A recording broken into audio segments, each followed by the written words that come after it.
Iran, Israel, America இன்னைக்கு அதிதீவிரமான தாக்குதல் அப்படிங்கிறதோட மாறி மாறி சொல்லியிருந்தாங்க. ஸோ அந்த வரிசையில் இஸ்ரேல் ஈரானோட ஆயில் ஸ்டோரேஜ் ஃபெசிலிட்டிஸ் மேலே வந்து பார்த்தீங்கன்னா அட்டாக் பண்ணிக்கிறாங்க ஹெவியா.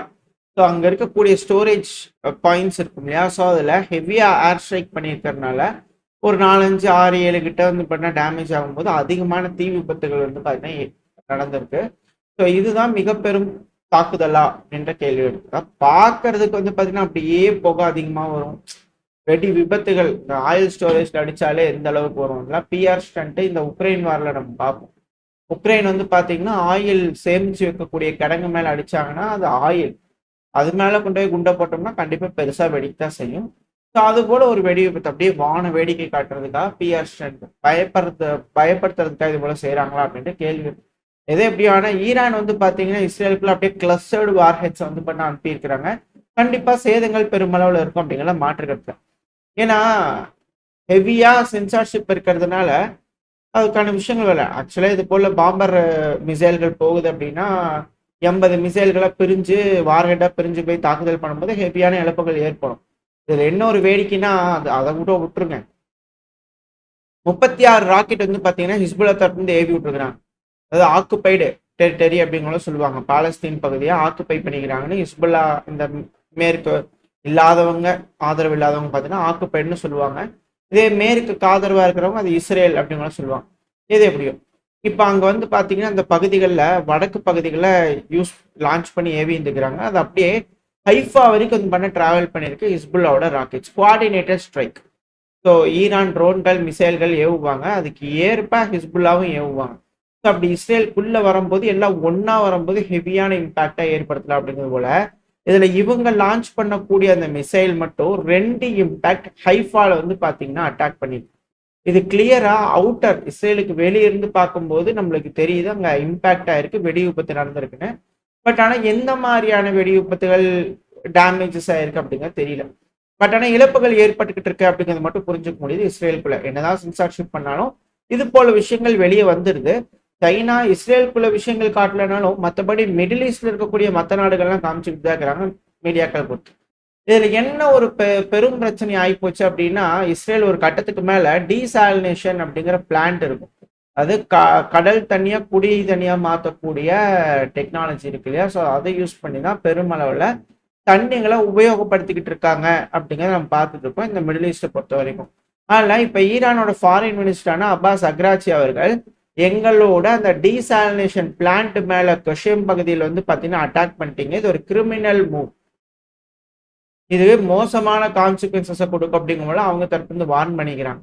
இதுல ஏன் மோசம் அப்படின்னா வாட்டர் இன்ஃப்ராஸ்ட்ரக்சர் அப்படிங்கிறது ரொம்பவுமே சென்சிட்டிவானது. ஏன்னா மக்களுக்கு குடிக்கிறதுக்கு தண்ணிங்கிறது ரொம்ப அதிக அளவுல தேவை.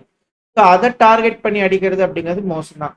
சரி இஸ்ரேல் அடிச்சுட்டாங்கப்பா, இது போரு அடிச்சுட்டாங்க அப்படிங்கிற கேள்வி இருக்கு இல்லையா. இதுல மேட்ரு என்னன்னா இஸ்ரேல் இருக்காங்க இல்லையா, ஸோ அவங்களும் போர்ட்டபிள் வாட்டர் தான், அதாவது டீசாலினேஷன் பண்ணக்கூடிய வாட்டர் தான் அவங்களும் வந்து பார்த்தீங்கன்னா 75லேருந்து 86% யூஸ் பண்றாங்க.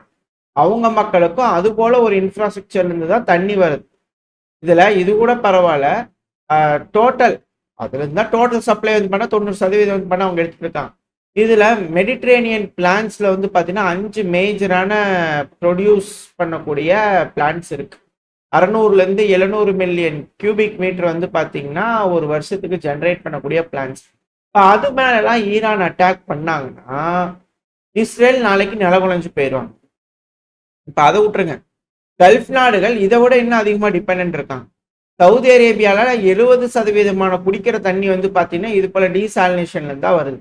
5 பில்லியன் கியூபிக் மீட்டர் ஆனுவலா இதுல வந்து பாத்தீங்கன்னா கடல் தண்ணியை குடிநீரா மாத்தி யூஸ் பண்றாங்க. இந்த யூஏஇல 42% வந்து பாத்தீங்கன்னா வாட்டர் சப்ளை அதுல இருந்து தான் வருது. 90% போர்ட்டபிள் வாட்டர் தான். அவங்ககிட்ட குடிக்கிறதுக்கு தண்ணியே இல்லை, முதல்ல இன்னொரு இடத்துல இருந்தா வாங்கி ஆகணும். இது குவைத்து கத்தர் இவங்க எல்லாருமே வந்து பண்ண டீசாலினேஷன் 70லேருந்து 90% அதை நம்பித்தான் இருக்காங்க. யூஏஇல 90% நம்பித்தான் இருக்காங்க.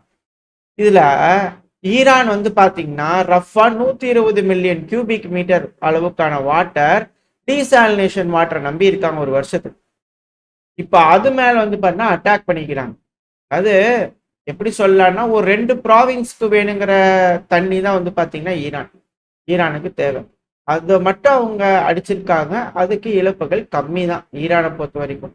ஆனா ஈரான் ரிட்டாலியேட் பண்ணி இஸ்ரேல்ல இருக்கக்கூடிய 4-5 டீசாலினேஷன் மேல அட்டாக் பண்ணாங்கன்னா 70% தண்ணி வந்து பாத்தீங்கன்னா 75-86% தண்ணி, குடிக்கிற தண்ணி அவங்களுக்கு பிரச்சனையா. இது இஸ்ரேலுக்கு மேலும் இழப்புகள் ஆகும். இப்ப இவங்க தரப்புல இருந்து இது போல வார்னிங் கொடுக்க ஆரம்பிச்சிட்டாங்க. இஸ்ரேல் ஈரான் தரப்புல இருந்து இஸ்ரேல் பார்த்துக்கோங்க நாங்களும் அடிப்போம் அப்படிங்கிற அவங்க தரப்பு இருந்து வார்னிங் கொடுத்துக்கிறாங்க. ஸோ இது அப்படியே மாறி மாறி வந்து பார்த்தீங்கன்னா எஸ்கலேஷனோட உச்சகட்டத்துக்கு போயிட்டு இருக்கு. ஸோ மேசிவா இருக்கும் அப்படிங்கிற சொன்னாங்க. பாம்பர் ரக விமானங்கள்லாம் வருது, அது ஃபேரே கிடையாது அப்படிங்கிற பல விஷயங்கள். ஸோ எந்த மாதிரியான இழப்புகள் ஏற்படுத்த போது இருதரப்புலையும் பாம்பர் ரக ஆயுதங்களை யூஸ் பண்றாங்க. அங்க ஒரு விமானம் கொண்டு வந்து பாம்பு போடுது, இங்க ஒரு மிசைல் போய் பாம்பு போடுது. ஸோ எந்த அளவுக்கான இழப்புகள் மாறி மாறி ஏற்படுது, யார் இதுல தோல்வி ஒத்துக்கிறாங்க அப்படிங்கிறது வெயிட் பண்ணி பார்க்கலாம். அட் த சேம் டைம் துபாயில வந்து பாத்தீங்கன்னா யுஏஇ, யுனைடெட் அரேப் எமிரேட்ஸ், அங்க இருக்கக்கூடிய மரியானா டவர் அப்படிங்கிறதுல வந்து பாத்தீங்கன்னா தாக்குதல் பண்ணலாமான்னு ட்ரை பண்ணிக்கிறாங்க. அதுல இம்பாக்ட் ஏற்பட்டிருக்கு. அட் த சேம் டைம் அது போல தாக்குதல் நடக்கும்போது அதை தடுக்கும் போது அங்க உதிரிபாங்கள் உதிரி போய் ஒரு கார் மேல விழுந்து தீ பிடிச்சிருந்திருக்கு. ஸோ இதனால ஒரு நபர் இறந்திருக்காங்க அப்படிங்கிற செய்திகள் வருது. ஸோ அந்த பகுதிகளில் அமெரிக்காவோட வீரர்கள் இருந்திருக்கலாம், அதை தெரிஞ்சுக்கிறதுக்காக அடிக்கிறாங்க அப்படிங்கிறது போல. இது எல்லாத்துக்கும் மேல அமெரிக்காவோட ஹிமார்ஸ் இருக்கு இல்லையா, அது பெஹ்ரைன்ல இருந்து லான்ச் பண்ணிக்கிட்டு இருக்கு. ஏன் பெஹ்ரைன் அடிக்கிறாங்க, ஏன் யுஏஇ அடிக்கிறாங்கன்னு இது போல காரணங்கள் தான். மறைமுகமா இது போல விஷயங்கள்லாம் வந்து பாத்தீங்கன்னா வெளியே வராத காரணத்தினால, ஏன்னா எல்லாமே சென்சார்ஷிப்பா இருக்கிறது அப்படிங்கும் போது அமெரிக்கா இந்த பிராந்தியங்களை யூஸ் பண்றாங்க அப்படிங்கிறதுக்கான ஆதாரங்கள் யூஸ் பண்ணி தாக்குதல் பண்ணும்போது கண்டிப்பா ஈரான் நாங்க அடிப்போம் அப்படிங்கிற சொல்லிக்கிறாங்க. அட் சேம் டைம் ஈரான் தரப்பு இருந்து அசர்பைஜானுக்கு மிரட்டல்கள் போயிடுச்சு. இம்மீடியட்டா இந்த ஜியோனிஸ்ட், அதாவது இஸ்ரேல் சொல்லுவாங்களே இஸ்ரேலோட ஆளுங்க, அவங்க எல்லாத்தையும் எக்ஸ்பெல் பண்ணிடுங்க, அதுவும் உங்களோட நாட்டுல இருந்து வந்து பண்ண எல்லாத்தையுமே அனுப்பிச்சு விட்டுருங்க, ஏன்னா அவங்க எல்லாருமே எங்களோட டார்கெட்டா மாறிடுவாங்க அப்படிங்கிறோட மிரட்டல்கள் ஈரான் தரப்பு இருந்து வந்திருக்கு. ஏன்னா அங்க இருந்து உளவு தகவல்கள் எங்க அடிக்கலாம், ஆர்மி மூவ்மெண்ட்ஸ் எப்படி, இது போல விஷயங்கள்லாம் அவங்க உட்காந்து உளவு வேலைகள் பார்க்கக்கூடிய விஷயங்கள் பண்ணுவாங்க. அசர்பைஜானோட பார்டர் பகுதிகளில் ட்ரோன்களை பறக்க விட்டு இன்ஃபர்மேஷன் மட்டும் கேதர் பண்ணிட்டு இருப்பாங்க. இந்த காஸ்பியன் சீல வந்து பாத்தீங்கன்னா அப்படியே விமானங்களை பறக்க விட்டு இன்ஃபர்மேஷன் மட்டும் எடுத்துட்டு இருப்பாங்க. இப்ப ஈரான் இது எல்லாத்தையும் கிளியர் பண்ணும் அப்படிங்கிறதுக்காக இது போல வேலைகள் செஞ்சுக்கிட்டு இருக்காங்க. அசர்பைஜான் வர்சஸ் ஈரான் இங்க பிரச்சனையாகுமா அப்படின்ற கேள்விகள். அட் த சேம் டைம் ஈராக்குள்ளேயே வந்து பாத்தீங்கன்னா ஈரான் தப்பு தாக்குதல் பண்ணிக்கிறாங்க. எம்பசி இருக்கு இல்லையா, ஸோ அதோட கிரீன் ஜோனுக்குள்ள தாக்குதல் நடந்திருக்கு அப்படிங்கிற சொன்னாங்க. ஹெலிகாப்டர் லான்ச் பேட் அதுக்குள்ள. ஸோ எஸ்கலேஷன் அப்படிங்கிறது பண்ணா தீவிரமா இருக்கு. இப்ப இந்த டைம்ல நெத்தன்யாகு அவர்கள், இஸ்ரேலோட பிரைம் மினிஸ்டர், இவரெல்லாம் செய்திகளை பாக்குறாரா இல்லையா என்ன தெரியல. பட் இருந்தாலும் இவருக்கு என்ன இன்ஃபர்மேஷன் கொடுக்குறாரோ அது தெரிஞ்சுக்கிட்டு அதுபடி பேசுறாரு போல தெரியுது. ஏன்னா இவர் என்ன சொல்றாருன்னா, லெபனான் கவர்மெண்ட் உங்களுக்கு ரெஸ்பான்சிபிலிட்டி இருக்கு, சீஸ்ஃபயரை என்ஃபோர்ஸ் பண்ணுங்க, உங்களோட ரெஸ்பான்சிபிலிட்டி தான் ஹிஸ்புல்லாவை டிசார்ம் பண்றது, நீங்க ஏன் அதை செய்ய மாட்டீங்க, ஹிஸ்புல்லாவோட அக்ரஷன்லாம் ஒரு டேஞ்சரஸான கான்சிக்வன்ஸை லெபனானுக்கு தான் கொண்டு வரும், அதனால இது உங்களோட டைம், இது உங்களோட தலையெழுத்தும் கூட, நீங்க உங்க கையை யூஸ் பண்ணி இதெல்லாம் செய்யலை அப்படின்னா நாங்க வேணுங்கிற விஷயங்கள்லாம் செய்வோம் அப்படிங்கிறது போல இஸ்ரேல் தரப்பு. ஏங்க அப்படியே அடுக்குமாடி குடியிருப்பே அப்படியே சீட்டு கட்டு மாதிரி நொறுங்குதே இஸ்ரேல், குண்டுகளை மாறி மாறி போடுறீங்களே, அப்புறம் ஏன் திருப்பி லெபனானுக்குள்ள கேட்குறீங்க, நீங்களே பண்ணுங்களேன் அப்படிங்கிற பல அனுஷ்களோட கருத்துக்கள். பட் இருந்தாலும் அதுக்கு வழி இல்லை ராசா, வழியே இல்லை. இந்த அளவுக்கு அவங்க ஹெவியா அடிப்பாங்களா அப்படிங்கிறது போல அவங்க எக்ஸ்பெக்ட் பண்ணல. அவங்க கிட்ட இந்த அளவுக்கு கெப்பாசிட்டி இருக்குமா அப்படிங்கிறத அவங்க எக்ஸ்பெக்ட் பண்ணல. எப்படித்தான் இவங்க மிசைல் செய்யறாங்க, அதுக்கு ஃபியூயல் எங்கிருந்து வருது அப்படிங்கிறதே மிகப்பெரும் கேள்வியா இப்ப இஸ்ரேலுக்கு மாறி இருக்கு. ஸோ அதனாலதான் இந்த பதிவோட தொடக்கத்துல பார்த்தோம், இஸ்ரேல் ஈரான்ல இருக்கக்கூடிய ஆயில் ஸ்டோரேஜ் அடிச்சுக்கிறாங்க. மிசைலுக்கு வேணுங்கிறது இந்த டிராவலிங் லாஜிஸ்டிக்ஸ் இது எல்லாமே வந்து பண்ண முடக்கப்படும் இல்லையா. ஸோ அதனால குறி வச்சு அதை அடிச்சுக்கிறாங்க. பட் ராணுவம் அது எல்லாத்தையும் வந்து பண்ணா ஆல்ரெடி அதுக்கு வேணுங்கிற விஷயங்களை செஞ்சிருப்பாங்க. இது அடிக்கிறதுனால ஒன்றும் பெருசா எதுவும் சீர்குலைய போறது இல்லை. பட் இருந்தாலும் ஒரு ட்ரை பண்ணி பார்த்துருக்குறாங்க. ஹிஸ்புல்லாக்கே இது போல விஷயங்கள் நடக்குதுன்னா ஈரானுக்கு நடக்காதா அப்படின்ற கேள்வி.